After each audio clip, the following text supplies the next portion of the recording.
용서할 수 있다. 이런 제목으로 살라흐에 대해서 말씀을 합니다. 살라흐는 사멕, 라메드, 헤트예요. 사멕이라는 게 진리로 측정받은 거죠. 왜? 우리가 율법과 복음을 정확히 구분할 줄 모르면 우리는 용서한다는 말을 알 수가 없어요. 그럼 율법을 정확히 한다는 것이 무엇이죠? 내가 나의 행위와 또 나의 생각과 예수님과 함께 십자가에 죽었다라는 거죠. 그것을 뭐라고 그래요? 용서받았다라고 얘기하는 거예요. 그게 사맥이란 말이죠. 정확히 진리를 알아야 되죠. 그래서 이제는 복음으로 살면서 어떤 거에도 어떤 지옥의 얽힘에도 절대 묶여가지 않냐고 이제는 천국으로 사는 거예요. 그게 사맥이기도 하는 거죠. 그 다음에 라메드라는 것은 끊임없이 우리는 이 땅을 떠날 때까지 진리를 익히는 거예요. 하나님의 말씀은 또한 하나님의 영은 무궁무진하고 우리가 다 알라 해도 알 수가 없게 되어 있는 것이죠. 그래서 우리는 끊임없이 신화 때나 또 어느 때든지 우리는 말씀을 읽는 것, 그걸 늘 역점을 두어야 되죠. 그 다음에 또한 그 헤트라는 그리스도의 생명의 영, 또 생명의 영으로 산다 할 때에 그것을 용서받은 자라고 얘기해 주는 거예요. 그럼 우리는 이렇게 생각하잖아요. 누가 내 돈 떼먹었어. 누가 내 자녀 죽였어. 그거 용서해봐. 그런데 못해. 해. 그러잖아요. 그런 게 아니에요. 그런 차원의 용서가 아니에요. 그거는 백날 용서한다 해도 또 뒤로 가면 또 생각나고 또 미워지고 그러는 겁니다. 그러면 진짜 용서는 예수님이 십자가에 죽으면서 또한 우리들에게 성령을 넣어줄 때 우리가 용서함을 받은 거예요. 그러면 더 이상 우리는 죄하고 상관없는 것인 줄 믿습니다. 아직도 여러분들이 죄하고 상관이 있다고 그러면은 진짜 복음을 모르는 거예요. 여러분들은 의 안에서 선 안에서 기뻐하며 감사하며 사는 거예요. 그것이 정확히 주께서 저와 여러분들에게 말씀해 주시는 살라흐라는 용서의 참된 의미인 줄 믿습니다. 아멘. 그 용서의 참된 의미를 모른다면 저와 여러분들은 살아봐도 별것 없어요. 늘 염려의심 속에 살 테니까.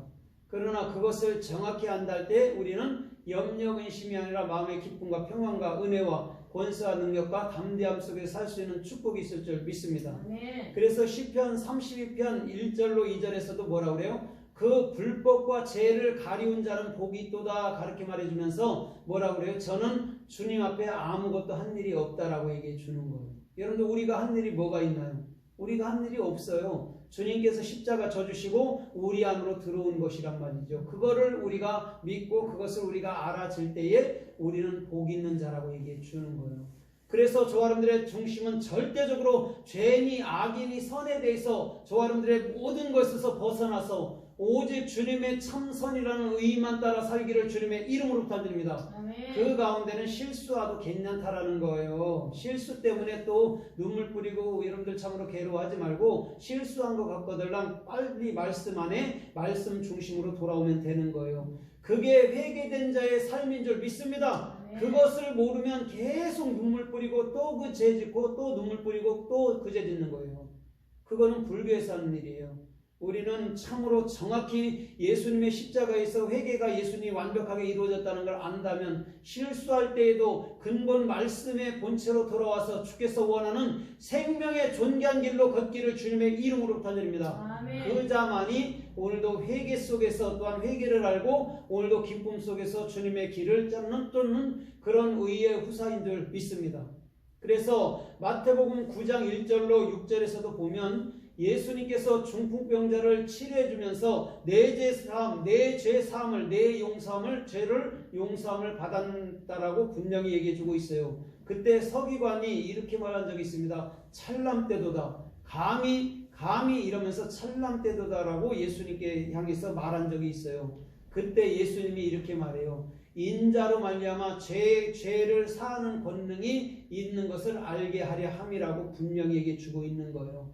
오늘 주님만이 여러분들 용서해 줄 수 있는 것인 줄 믿습니다. 그러면 그것을 참되게 알 때 우리도 남을 용서해 줄 수 있다라는 거예요. 그걸 알지 못한다면 우리는 늘 어떤 거에도 참으로 우리는 자유함이 없을 줄 믿습니다. 아멘. 그런데 이렇게 말한 적이 있어요. 주님께서는 참으로 마태복음 11장 28절에 수고하고 무거운 짐진 자들아 다 내게로 오라 내가 너희를 안식 쉼을 주게 하리라 라고 분명히 얘기해 주고 있어요.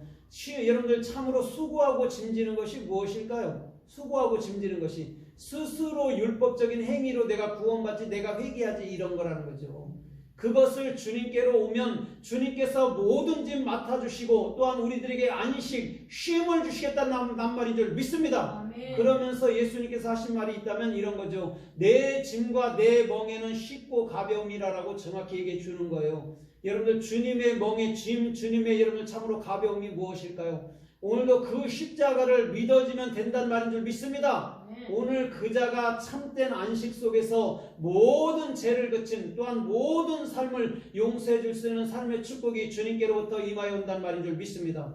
그래서 마태복음 12장 32절에도 이렇게 말한 적이 있어요. 너희가 인자를 거역한다면 내가 용서해 줄 거야. 그렇지만 성령을 모독한다면 절대적으로 사함이 없다. 이 생에서도 다음 생에서도 절대 사함이 없다라고 분명히 얘기해 주고 있어요. 여러분들 잘 보세요. 인자를 거역하면 용서해 준다라고 얘기합니다. 그러나 성령을 거역하면 절대 사함이 없다라고 얘기해 줬어요. 이거 누구를 두고 한 말일까요? 성령을 거역하면 절대 사함이 없다라고 얘기했어요. 누구를 두고 한 말일까요? 오늘 여러분들 참으로 우리 참으로 바리새인 서기관들 우리의 의를 행하는 그 자들을 통해서 말하는 거예요. 그들은 절대 사함이 없는 것인 줄 믿습니다. 네. 더 쉽게 얘기하면 죄를 용서할 수 있는 길이 없다라는 거예요. 어떠한 세상의 율법, 어떠한 행위로도. 그러나 오직 성령님만이 그 일을 하실 수 있다는 말인 줄 믿습니다. 아멘. 그거는 축복의 말이지 그건 우리를 저주해서 넌 영원히 지옥 갈 거야 라고 절대 말하는 게 아니에요. 성령만이 용서할 수 있고 성령을 받은 자만이 많은 영혼들에게 그 용서를 줄 수 있는 삶의 축복이 있단 말인 줄 믿습니다. 아멘. 그러니 삶의 해답은 예수 그리스도밖에 없는 거예요. 세상에 어떤 종교에도 없는 거예요. 그 은혜를 안 자만이 그 빛을 진 자만이 그 빛을 증거하며 살 수 있는 것인 줄 믿습니다. 그러면 이런 거잖아요. 오늘 본문에도 이렇게 말하잖아요. 너희가 남의 죄를 용서하지 않으면 너희 죄를 절대 용서하지 않겠다라고 본문 여러분은 마태복음 6장 15절에서 말씀하고 있는 거예요. 여러분 우리가 용서함을 받은 일이 없는데 어떻게 용서를 해주나요? 그런 말인 거예요. 주님은 너희가 용서함을 받아야 된단 말인 줄 믿습니다. 쉽게 말해볼게요. 여러분들 자신을요 사랑해야 된다는 거예요. 어떻게 사랑하죠? 참된 말을 깨달음으로 여러분들 자신을 먼저 사랑해야 돼요. 여러분들 자신이 여러분은 원수이기도 하고 여러분들 자신이 이웃이기도 하기 때문에 여러분들 자신부터 말씀의 은혜를 받으려고 노력을 해야 되는 거예요. 오늘 그자가 이 참된 이웃을 사랑할 수 있는 길로 나아갈 줄 믿습니다. 오늘 그것을 알지 못하면 옆에 사람을 원수라고 그러는 거예요. 진짜 원수는 여러분들인 줄 믿습니다. 여러분들 안에 있는 생각이란 말이에요. 그 원수를 사랑해 주는 길은 참된 말을 줘서 참된 은혜를 깨우쳐서 더 이상 나로 살지 아니하고 주님의 뜻대로 사는 그런 삶으로 우리 주님은 인도해야 될 줄 믿습니다. 아멘. 그것이 용서함을 받은 자의 특징이라는 것이죠. 그래서 마태복음 18장 23절에도 베드로가 이렇게 말해요. 참으로 예수님 누가 내게 죄를 범하면 몇 번까지 용서할까요? 7번 할까요? 이렇게 말할 때 예수님께서 아니다 이렇게 말하면서 70번씩 7번 하라 이렇게 얘기해 줬어요. 여러분 그럼 여러분은 490번이잖아요. 그렇죠? 숫자로 따지면. 근데 그런 얘기일까요? 그런 얘기가 아니에요. 정확히 십자가에서 용서해 준 것을 정확히 그 이웃에게 가르쳐 줘야 된다라고 하는 것이 여러분들 70번씩 7번이라는 거예요. 오늘 그것이 복음의 핵심인 줄 믿습니다. 그거 십자가의 용서함을 받지 못한 자가 남한테 가서 너 참으로 원죄가 있고 자범죄가 있으니까 넌 계속해야 돼. 죽을 때까지 회개해야 된다고 한다면 예수님이 십자가에 뭐하러 죽었나요? 오늘 뉘우치는 건 할 수 있어요. 인간으로 이거 내가 잘못된 거 뉘우치면 돼요. 그 눈물 뿌릴 일이 아니란 말이에요. 진리 안에서 실수했구나 바르게 돌아오면 되는 거예요. 그걸 회개라고 얘기한단 말입니다. 참된 복음을 알지 못하면 절대 남의 죄를 사해줄 수가 없어요. 넌 어제 거짓말했지 회개해. 너 어제 남 미워했지 회개해. 그런 식으로 하고 있단 말이에요. 그건 불쌍한 일이라고. 그거는요 더 쉽게 말해보면 바리새인 세관들이 그렇게 했잖아요. 일주일에 2번씩 금식하고 11조하고 내가 언제 주님 말씀을 안 지켰습니까? 그럴 때 나는 너희를 도무지 모른다고 얘기했어요. 그들이 반복적으로 회개 아니겠습니까? 주님께서 여러분들 회개해 주시는 거는 단회적인 거예요. 그것을 정확히 할 때 우리는 기쁨 속에 살아갈 줄 믿습니다. 허물과 죄라는 것도요, 주님께서 없애버리는 것은요, 없애진 거예요. 우리가 자꾸 만들어내는 거예요. 십자가에서 주님께서 도말했다고 얘기했잖아요. 율법의 행위를. 그런데 왜 자꾸 내가 죄졌다고 난 죄인이라고 얘기하나요? 주님께서 너는 의롭다고 얘기해 주는데 왜 죄인이라고 얘기해 주나요? 그건 바리새인들이 끊임없는 종교 행위를 강요하는 일인 줄 믿습니다. 주께서 그걸 말할 때 너는 이웃에게 도적질하는구나, 살인하는구나, 넌 이웃을 미워하는구나, 넌 이웃을 미워한다면, 욕한다면, 나가라 한다면 너는 지옥불에 있다라고 얘기해 주는 거예요. 마태복음 5장에서. 아직도 지옥 속에 있으면서 자기는 천국 간다고 또한 상급 받는다고 그러는 사람들이 있는 거예요.